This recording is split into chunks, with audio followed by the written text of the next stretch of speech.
Good morning, good afternoon to all of you who are watching. Welcome to Intentionally Act Live.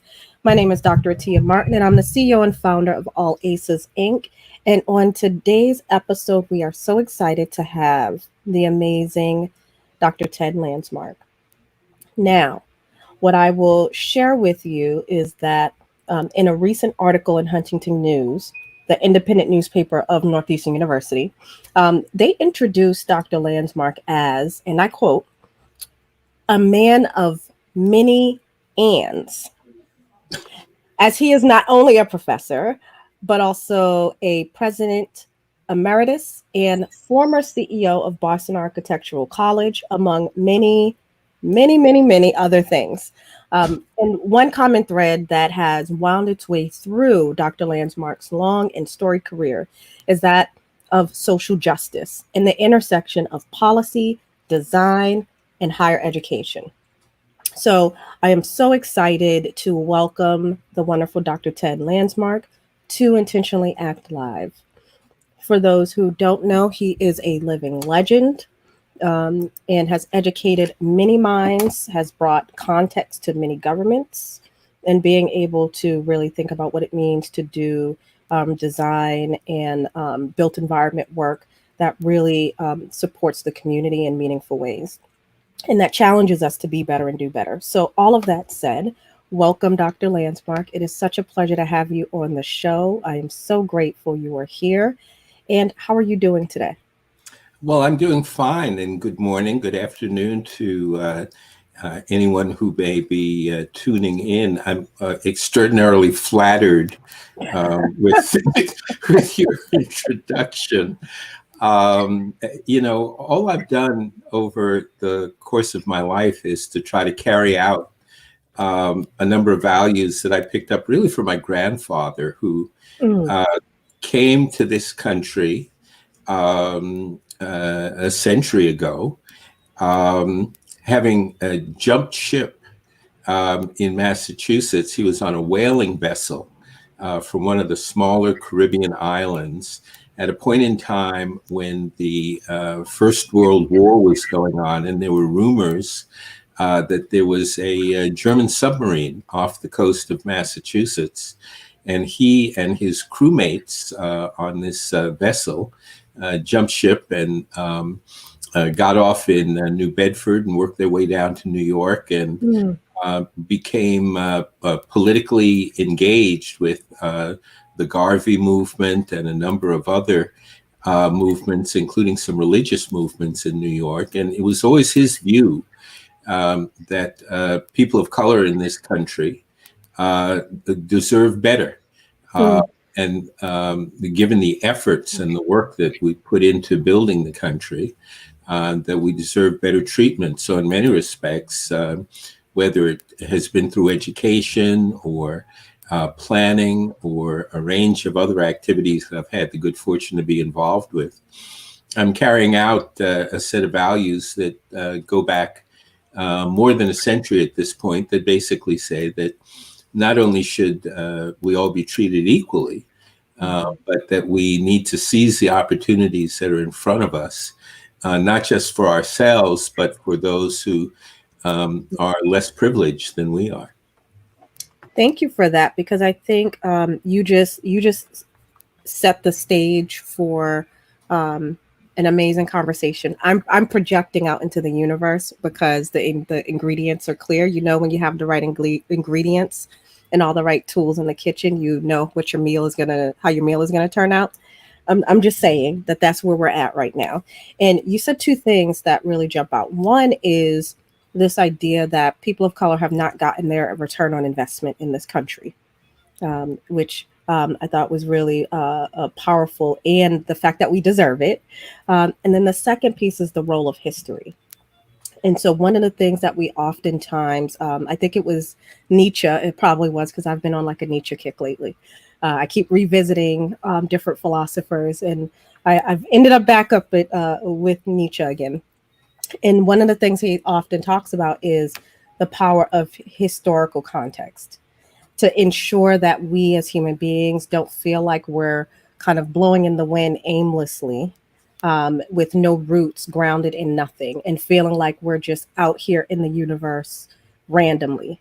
And so thank you for bringing that up. And it's an important part of racial equity, social justice work as well, right? Because if we don't understand the context of why we're dealing with what we're dealing with today, we probably won't be doing a good job of coming up with strategies and approaches that actually address the root causes of problems. So thank you so much for that. I want to give a shout out to Latifa Muhammad Turner, who is the first person to post about this episode. And she says, welcome to you, Dr. Landsmark. And so I just wanted to share that with you. And so as we think about you and this work, in this context you've given us about how your family ended up here and the movements that you've been involved, that your family has been involved in, can you talk a little bit more about the movements that you have been involved in? Well, when I was growing up in New York, I attended a church where a number of the younger pastors came from Union Theological Seminary. And they tended to be progressive. They tended to be very thoughtful, and they tended to be very committed to working with young kids of color to kind of open up possibilities for us in worlds that we might not have considered. And we made a point of attending church services where Dr. King was speaking in New York at that point. When I was very young, we sent buses down to the First March on Washington.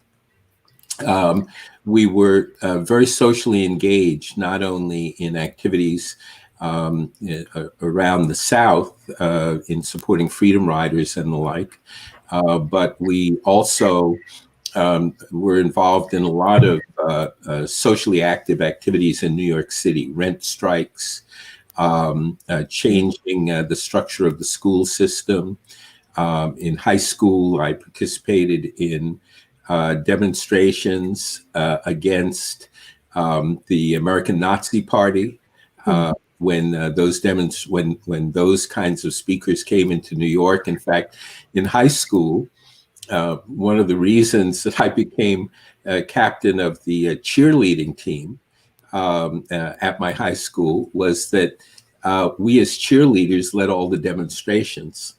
And we worked closely with our high school faculty. So if we knew that there was a demonstration that needed to be led, faculty members would suspend classes for a period of time. We'd go out, we'd demonstrate, and then we would come back to school. And so as leader of the cheerleading team, oddly enough, I got to participate in a number of political and social activities in and around Union Square in New York, if people know New York.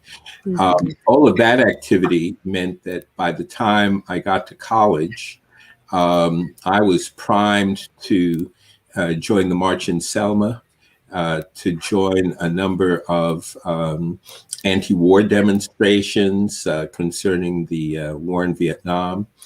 And then when I moved to Boston, there were clearly plenty of opportunities for me to join in and to participate in community-based activities, particularly on behalf of communities of color in the city, that did everything from pushing for more affordable housing to stopping a highway that would have decimated parts of Roxbury and Mission Hill and Jamaica Plain, to heading up a community-based organization which worked to get more construction jobs for minority contractors and for workers from the community. And once you start on that kind of path, it puts you on a path that engages a lot of things. So I worked in City Hall during the time when the elected school committee, which everyone at that time viewed as strongly biased against people of color, was eliminated. It was voted out of existence in order to make the mayor directly accountable for appointing people of color to the school committee in a way that would then hopefully improve the quality of education in the schools. And I've been working at that over the course of my life. And fortunately, I've also been able to find some professional positions that have enabled me to continue that kind of work. Well, so that's a lot. And is everything that deserves everything that we mentioned in the opening of this show that you so humbly spoke to. So thank you so much for doing all the work that you've done your entire life, from being from a child all the way to now. And one of the things that you have talked about, during our previous conversation about this show, is kind of the role of representation of people of color in certain fields, right? So you kind of have had this arc of racial equity, social justice embedded into the work that you've done, and you landed with, and now you're able to do it as part of your career.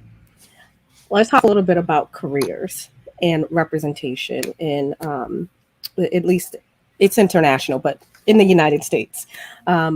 Where are we? What is your position on representation across different fields that intersect with the built environment? When I moved to Boston, it was to practice law at a corporate law firm that represented most of the architects and many of the builders in Boston and throughout New England and the country. And at that point in time, firms were a lot smaller. There were 35 lawyers in that firm, and 2 of us were Black. And if I remember correctly, maybe 2 or 3 were women. And the firm was otherwise representing a lot of clients who had a major impact on communities of color. But those of us in the law firm were few and far between. And in looking at corporate law firms throughout New England at this moment, those numbers really haven't changed very much.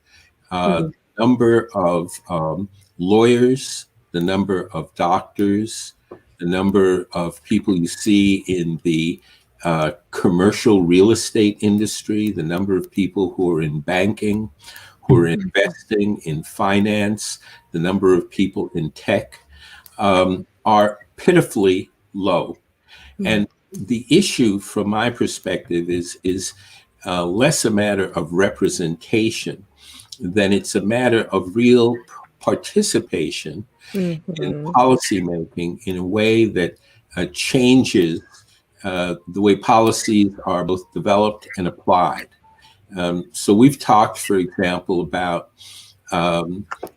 patterns that we see, for example, in disinvestment in communities of color, and patterns of gentrification in communities of color. And we often look to particular entities and institutions, whether it's banks or real estate firms, at this moment that are part of carrying out a legacy of discrimination and outright bias.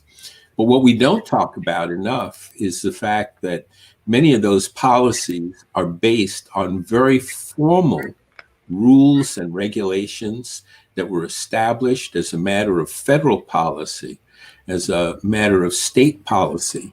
So for a long time, for example, our communities were redlined, and redlining wasn't just a matter of cultural bias or racial bias on the part of people who are buying and selling real estate. Redlining was a formal government policy that made it impossible for an African American or a Latinx person to get a mortgage, to be able to buy a house, to be able to move into certain neighborhoods. the laws that governed the development of communities like Levittown and other large post-Second World War developments said very explicitly that the communities could not be developed if any of the houses were sold to Black people. Those restrictions were written into the deeds. They were written into the financing agreements. Now, if we had been a part of the policy making, not as representatives, but as real participants who saw the value of wealth building through home owning, those kinds of restrictions could not have been written into the laws. And we see that today in terms of a number of policies and practices where there's an effort made to increase numbers and increase representation in the professional ranks of people who make policies. But I would submit that representation in and of itself is not enough. It's not good enough to simply be in the room where difficult decisions are made about investments. You have to be at the table.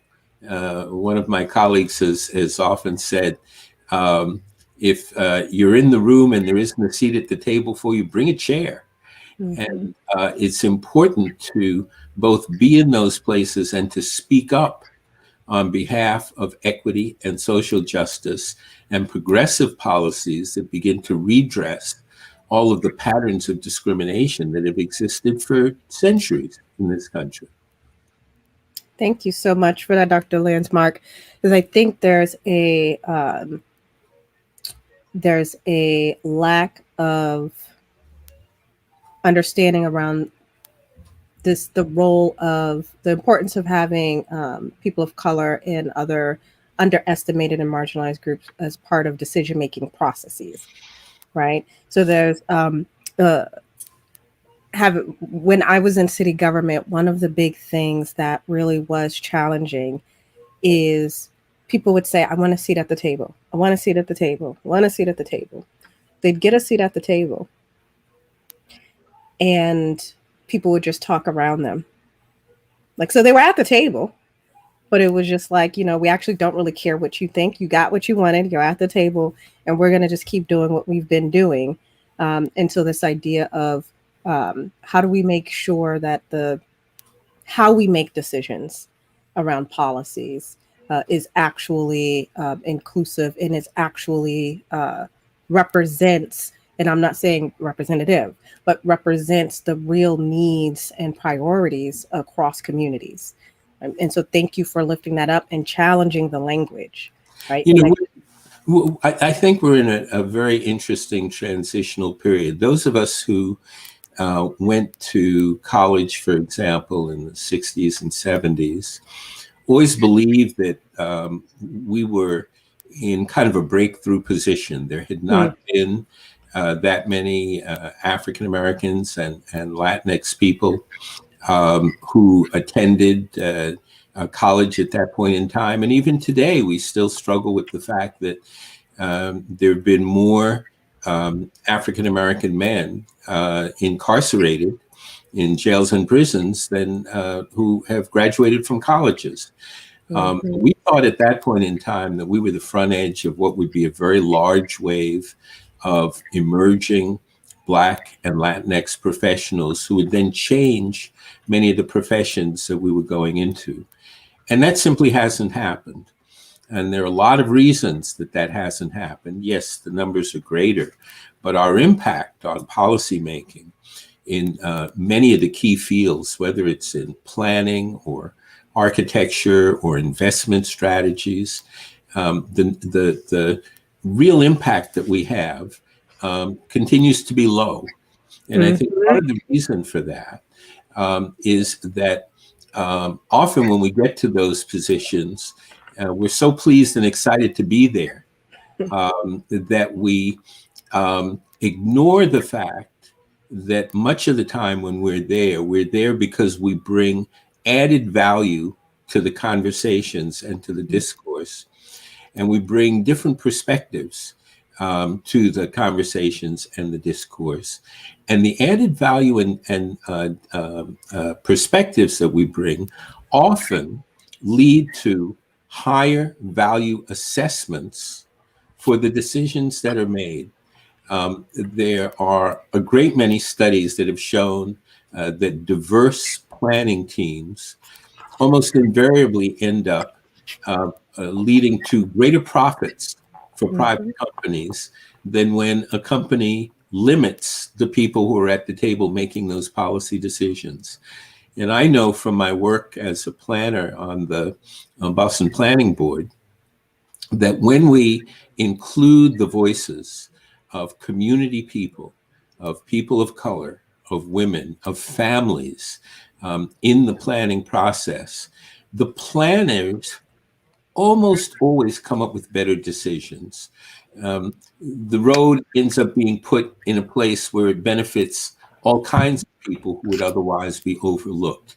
The mix of people in the housing makes for a more stable group of community stakeholders than would have been the case if you simply built housing and then had a lot of outside investors who don't have a stake in the community living or owning those units. And so when we get to those positions of power, I mean, it is about power. Mhm. It's important to remember that we're there because we add value to the decision making in a way that improves what the outcome of the decision making may be. And that it's not always our role to protest or complain about what's bad. It's also our role to advocate for how being more inclusive adds value to the overall project in a way that enhances tax revenues, enhances product outcomes, enhances marketing strategies. I mean, we're there because we bring value to the table, and we need to be very articulate about that. Thank you for that. And it's interesting because the research that you're talking about organizations that are more diverse or teams that are more diverse make better decisions, are more creative or more innovative. And what's really interesting, the subtext of that is they figured out how to navigate through what those differences bring to the table, right? So we learn how to navigate conflict because conflict is important. It's healthy when we have productive conflict. It's healthy and important as clarifiers so that we can bring all those different ideas together and say, well, this is the reason why that position you're taking on this particular policy approach is limited in its ability to be effective because it's not considering families.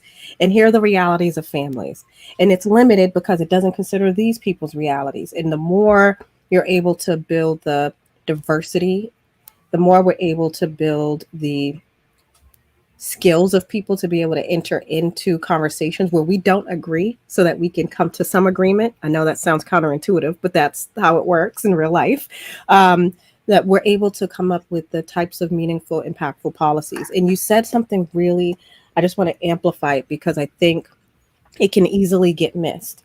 You said that when we get into positions of power, right? When we get into these positions of power, we have to really show up and understand our value and our worth and why we are there. And part of that is about this other kind of power, which is like our power within, our power to understand who we are, why we're in certain spaces, what our goals are, what our values are, so that when we're in these positions of power, that we're bringing our own power with us, right? So that we're able to really leverage those moments, leverage the role, and not just to quote you, we're not just happy to be there. And it's something that you see a lot, right? You see it a lot in positions where people are just happy to be there. And so they're not going to, you know, push back against things in ways that our communities need us to in order to be impactful. You know, this shows up in so many ways. My father was a subway conductor in the subways of New York, and when he wanted to take me out somewhere, we'd go down into the subways and ride the subways all over the city of New York. And so I'm a subway guy. I'm a bus guy. I mean, I love cars, but I love public transportation. I've sat in a number of places where we've talked about transportation strategies. And I know that the majority, in fact, more often than not, almost everyone else on those boards drives to and from the meetings that we attend. Many of them have not been in a subway car in decades. And so they're often making policies around things that they don't use and don't experience. I know, again, from a planning perspective, that when you build housing for families, as well as for empty nester condominium owners, you're really building housing for people who have a stake in the community. Their kids use the streets and use the parks. There are eyes on the streets. There's activity in the streets. And families almost always end up making a development safer because of the way families use community space than is the case if you have an outside investor who's only there 6 or 8 months of the year and then is in Florida or Europe the rest of the time. And so the act of being inclusive often has the effect of building stronger communities, more stable communities, and more resilient communities because people feel as though they're stakeholders. And again, that's an example of how being inclusive of a wide range of people with different financial capacities, different mobility capacities. I mean, when you design a building for a person who's in a wheelchair, you're really designing that building for everyone. I once had a student who saw to it that in all of her architectural drawings, she included a pregnant woman. And she was challenged on that. And she said, you know, the reason I do this is that if you design a kitchen or a bathroom or an entryway for a pregnant woman who's going to move more slowly and who doesn't have the same body form that most architects who tend to be men have, the moment you do that, you lower your cabinets, you adjust your turning spaces, you do a lot of things differently and more inclusively. And so that goes for all kinds of projects that we might be working on, not only those that impact on the physical environment, but those that impact on our cultural environments. How can we be more inclusive in our museums, in our parks, in our transit systems, in our financial systems? And what is the added value that inclusivity brings? Stating that and restating that is the obligation that those of us who have had the good fortune to be in those positions have to keep articulating. You know, it's interesting because the framing you just gave us, right, really speaks to the curb cut effect, right? This idea that if we design for the complexity of real people's lives, we make it better for everyone. And there's another concept that has really been helpful for me, especially in thinking about resilience, broadly speaking, in emergency management, but it applies to everything, which is this idea of priority populations. And it doesn't mean that, you know, certain people are more important than other people. What it says is, if I prioritize the needs and wants of people from underestimated and marginalized groups, I create something, whether it's a policy, program, a building, but like we create something that allows for the broadest spectrum of people to benefit from it.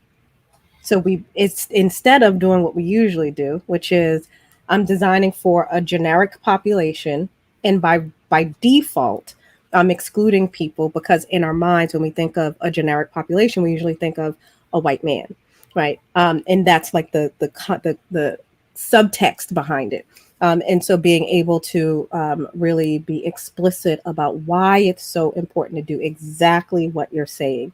And so one of the things you mentioned was the low percentages of people of color who are in the field. And you talked about architects. I'm kind of going backwards a little bit because I don't think people really get the scope of the problem. because it's huge, right? I remember being in a workshop and them saying that I think Black people were 3%, like of the architect pool, and that's like people who completed, like went through the whole process. Um, and I think it was about a little, almost 15% were Latinx. I mean, excuse me, almost 15% were Asian, and almost 1%. It was just under 1% were Latinx in the field of architecture. So if you think about that, that's like less than 20% of all of the field are Well, people of some of color. the numbers are even worse than that. There's somewhere between 80 and 90,000 licensed architects in the United States at this moment. And the last time I looked, fewer than 500 out of 80 to 90,000, fewer than 500 were African American women. Oh, Uh, yes. Yeah. right? Yeah. The numbers are horrendous. And do African American women have something to add to the profession in terms of their design skills? I would think so, for a whole bunch of reasons, in terms of perspectives, in terms of how they relate to clients, in terms of how they relate ultimately to the users of the properties that are being designed. And yet the number of African American and Latinx women who are licensed design professionals in this country is just pitifully small. And it's not because we don't understand design. I mean, let's face it, every Mhm. time we get up in the morning and get dressed and head out and get dressed and do our hair and what have you, we're designers. We bring a creativity to design that has been appropriated by all kinds of folks all over the world. And yet, we've been largely excluded from designing the physical and the built environments that we traverse and that we live in. Um, and so active participation is absolutely essential there. It's essential in the corporate suites that are commissioning certain types of buildings to be constructed. It's essential that we be part of the commercial real estate field that is leasing out and managing those properties. It's essential that we are part of high tech. And Mm. I say that in particular regard to the fact that as much as I've been involved in studying and trying to bring to light certain aspects of our contributions as African Americans to American history and culture, I'm also very forward looking. And I recognize that as much as reparations may well be a part of what needs to happen at this moment to compensate for all of the exclusions that have happened in the past, we also need to be looking forward to what the world is going to be like in 2025 and 2030 and 2040. And to that extent, we need to look at the way technology impacts on race. At Northeastern at this moment, there's a new research group being put together to look at the intersections of race and technology. And that means everything from the way artificial intelligence has impacted on and skewed all kinds of identification patterns, the way AI has impacted on public safety and security, the fact that people of color are largely excluded from the venture capital firms that are funding advanced research in the field of technology and artificial intelligence in ways that have led to the development of products that, I mean, it's hard to think of a racist product, and yet we've clearly found algorithms where racialist tendencies have been built into the numbers. And so we need to look forward as well what those fields of opportunity will be. And in Boston in particular, which is now a city that is largely driven economically by biotech, we need to really be thinking about how new products, pharmaceuticals, approaches to medicine are being developed in ways that won't exclude underserved, underrepresented, underestimated people from both research and from the distribution of the products that are making so much money for so many people, but so little for people of color, both here and abroad. Thank you so much for that, because this idea of of looking forward. There's something you said about the number is just spinning in my head. The 80 to 90,000 architects in America, and there being fewer than 500 Black women. And here's why it's spinning in my head, and then I'm going to come back to what you just said. It's spinning in my head because I literally just finished working on a self-guided course for our team and our clients. And one of the data, I just pulled it up, the data point is, and I'm just going to read it. It says, the shares of bachelor's degrees earned by female students were 64% for Black students, 61% for American Indian, Alaskan Native students, 60% for Hispanic students, 59% for students of two or more races, 56% for white students, and 54% for Asian Pacific Islander students. Now, in other words, Black women are the most educated population in this country. And the idea that only 500 of 90,000 professionals in architecture are women, or 500 of the 90,000 are Black women is just mind blowing. So thank you for bringing that up. And then this whole piece around, when we look at these opportunities for doing better with policy and doing better with participation. I'm wondering, what is it that we should be doing in government? What is it that organizations should be doing differently to address this gap, right? There's this opportunity gap. There's no statistical or data-driven reason why the numbers shouldn't be different. So what do we need to do? Well, public policymakers in government, local, state, national, clearly need to start with the data and the kinds of data that you have cited.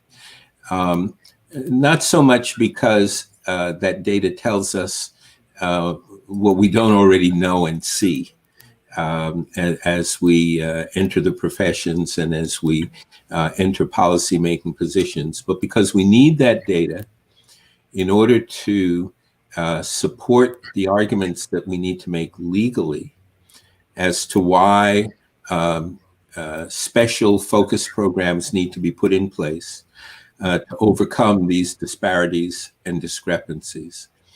We know that any time an initiative is put in place that looks or feels like reparations or affirmative action or set-asides, that there's going to be a legal pushback. We saw some of that documented recently when the Biden administration said that it was going to initiate some programs to overcome the large discrepancies that exist in funding for Black farmers across the United States. The numbers are horrendous. A quarter century ago, 14% of all farmers in America were African American, 14%. Now that number is down to 1.4%. And that is in a very short time frame. And there are a lot of actors involved with that. And despite that discrepancy, the first thing we're seeing is that as Black farmers begin to get some of the funding that they haven't been able to access before, white farmers across the country are protesting that that's a form of discrimination. and that we can't, on the one hand, say we're opposed to discrimination, and then on the other hand, welcome it when it's in the form of recompense for centuries of discrimination. So we know that we need to have the numbers in order to make the legal arguments as to why it's important to overcome the past discrimination. That being said, we also need to have very targeted and focused programs, discipline by discipline and area by area, whether it's in engineering or in banking or in nursing or in physical therapy or in policy making or government finance. We need to have programs within our universities, and we need to have within our high schools programs that introduce young people to what these careers might mean. And those programs really need to start at the middle school level. We need to introduce young people who would not have thought of themselves as entering these professions early enough in their lives so that they can focus on what it might mean to be an architect or a banker or a lawyer or an engineer. And then we need to have pipelines that are connected to each other, which to a large extent right now they aren't. And by pipelines, I mean, if a young person is introduced to engineering and the STEAM industries in middle school, they need to know that they can pursue that in high school, that they could pursue that in a community college, that they could pursue that in a college, that they can pursue that in graduate school, so that from the time they're first exposed to that point, 8 or 10 years later, when they're actually in the profession, they get support. And get support in a variety of ways, from the public sector in terms of providing for subsidized college education and internships, from the private sector in terms of providing employment and mentorship. There are a variety of ways of, I don't like to use the word tracking, but encouraging young people to enter into these professions. And the key, I have found, is collaboration among all of the entities. I look back and I think about all of the independent efforts that were started by a city government or a corporation or a university, and they're not connected to each other. So what happens is the initiators of those programs feel great that they've initiated something. There's a big press conference and a ribbon cutting, and a group of young people in red T-shirts standing around saying we're ready to go. And then when you ask 5 years later, how many of these young people are still on that path, no one has kept track. No one has held each of those initiatives accountable, or at least very few people have held accountable the corporation, the foundation, the city government, the university that initiated a program without providing the supports and the tracking that assures that when people get into those programs, they actually graduate from them and end up in those schools. And I think that a key thing that has to come out of the post-COVID and post-George Floyd eras of the past year and a half or 2 years is that we've learned that collaboration across public and private entities is essential if we're going to make our communities more resilient, and if, in fact, we're going to share the responsibility of bringing more young people into positions of power, of creating intergenerational wealth, of doing what we're starting to see in Georgia and in Boston and in Chicago, which is to say a pipeline into management positions and positions of real power that then enable folks to lift up at the same time that they are advancing on the career ladder. But that inevitably involves public-private collaboration and an overcoming of a kind of institutional hubris Mm, that many of our entities are engaged with, wherein we're happy to declare at the front end that we're prepared to do something, but much more reluctant midway down the path to report on not just where we have done well, but on where we have failed and how mhm. we should go about fixing the deficiencies in our program in order to lead to real success in terms of bringing a more diverse group of people into leadership roles. That actually, you always educate in on multiple levels when you speak. Um, and one of the things that is really I want to highlight is this piece around accountability, right? That when these programs are happening, we know that what gets measured matters, right? That's the stuff that gets funded, that's the stuff we pay attention to, all of those pieces. And so this piece around how do we make sure that organizations have accountability within these processes, and then this other piece around uh, and actually I want to share a quote with folks because it's been really helpful for me during this COVID year, and all of the work it's taken to fight to get resources in communities of color. And it's power without accountability is a recipe for disaster. And so this accountability piece I can't reinforce enough, but because when we don't have the infrastructure in place to measure these things, it just falls flat, to your point. And I want to acknowledge Dr. Laborowski, who is with us, who sends her greetings to us, to you, Dr. Landsmark. I also want to highlight Patricia Schroeder Lougheed, who says that more educated women, including Black women, will be attracted to the architecture and other design careers when internship pay scales and durations are more comparable to other professions.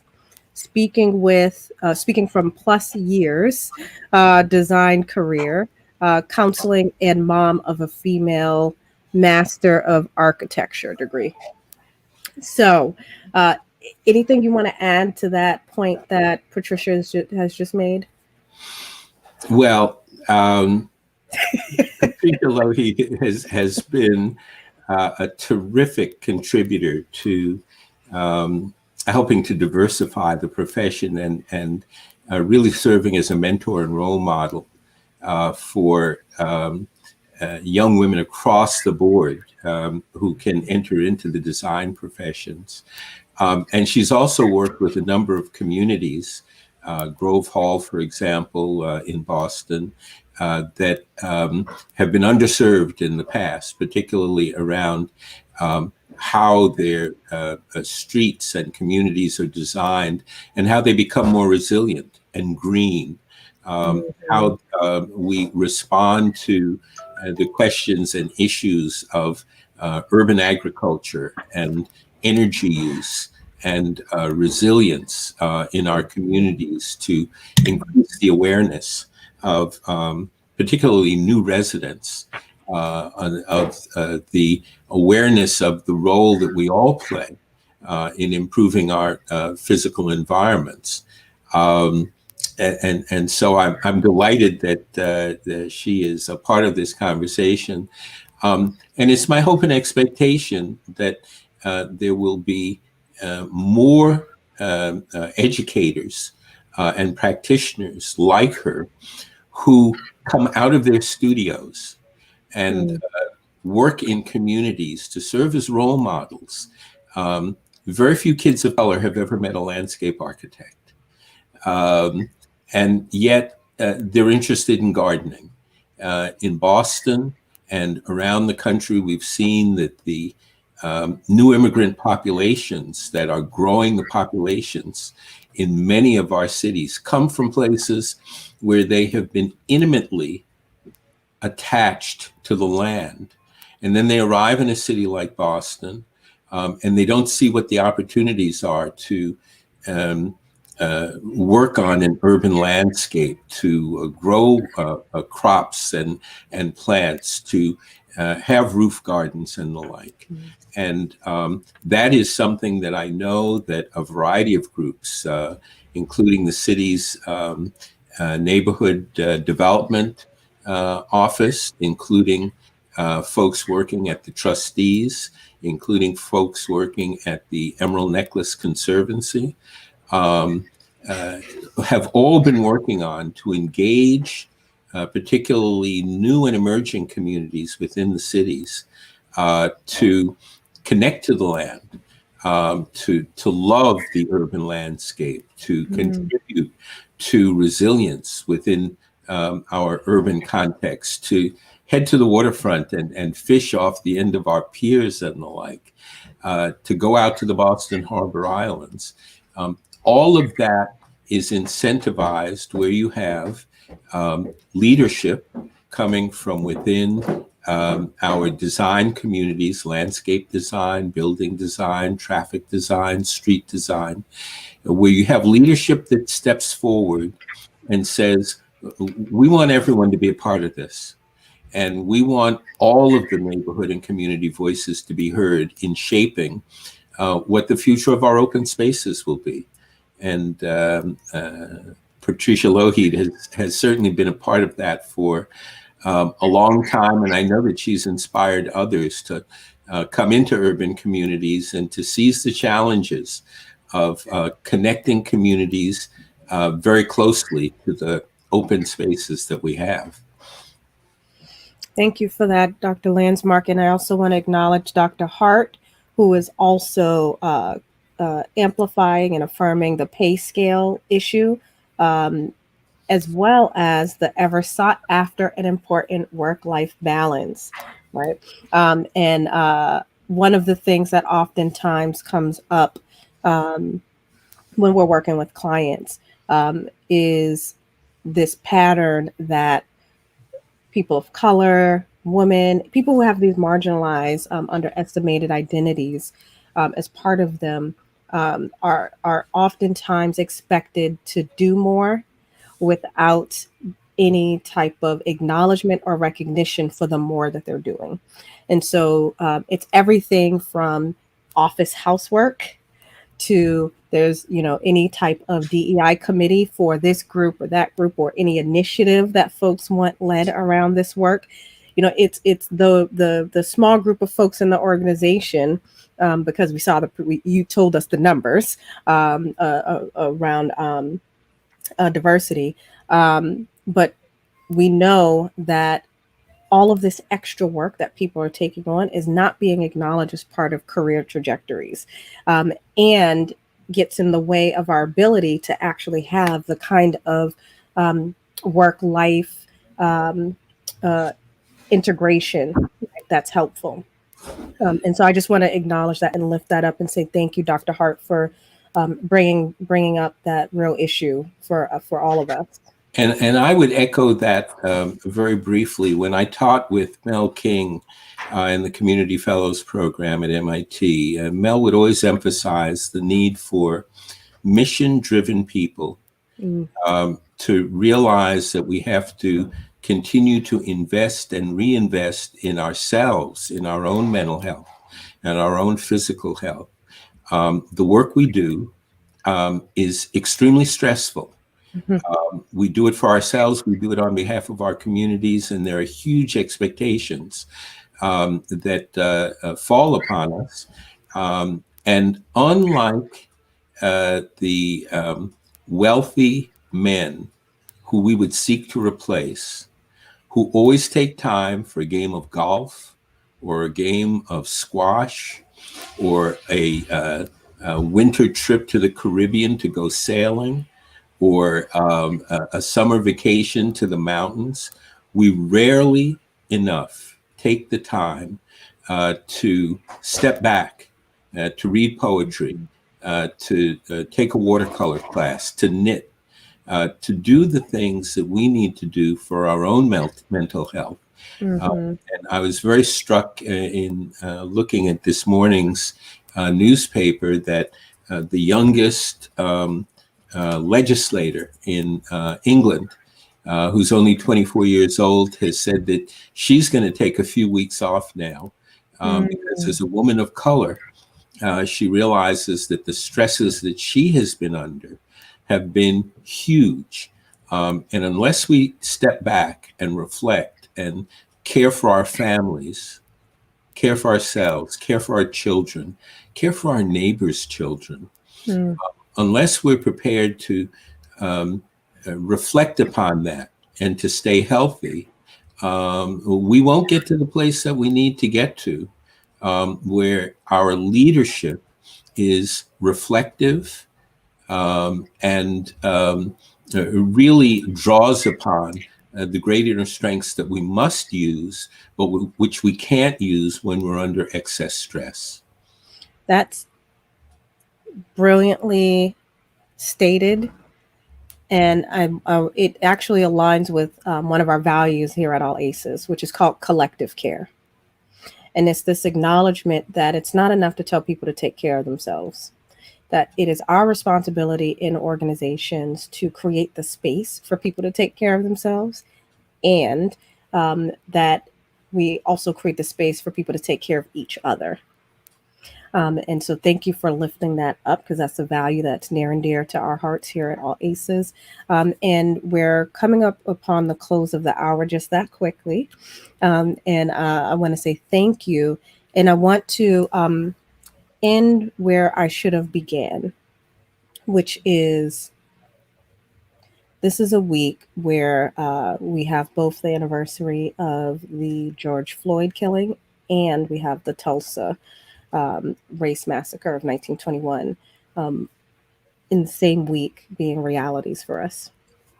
And I just want to take the time to acknowledge the pain, the hurt, the trauma, the impact of those events on real people in our communities and our workplaces, and the resilience, the power, and agency that people have leveraged, particularly Black people, in being able to work towards racial equity and social justice, and that we're not just victims in all of this, and that we have the ability to shift the dynamics of the things that are impacting us and our families. And to Dr. Landsmark's point earlier, that it's not just about us today and now, that it's about us, it's about tomorrow, it's about future generations.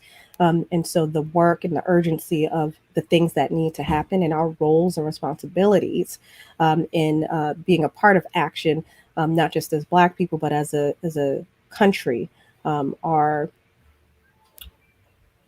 understated. We all have a responsibility in this work. And I just want to say thank you all for watching. Thank you for being here with us in the space.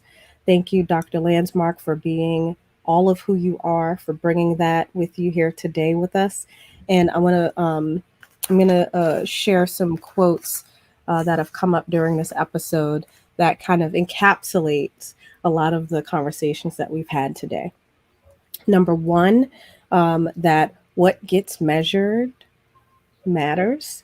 And when we're not measuring the work around racial equity and social justice, DEI efforts, whether it's on the policy side or whether it's organizationally speaking, that we measure the work, because we have to hold ourselves and each other accountable. Number two, that then the reason why is because power without accountability is a recipe for disaster. Number three, I want to share a quote from James Baldwin. It speaks to something that has been a thread throughout this that Dr. Landsmark has brought with him. And it's James Baldwin, which I know you will appreciate, Dr. Landsmark, that you have to decide who you are and force the world to deal with you, not with its idea of you.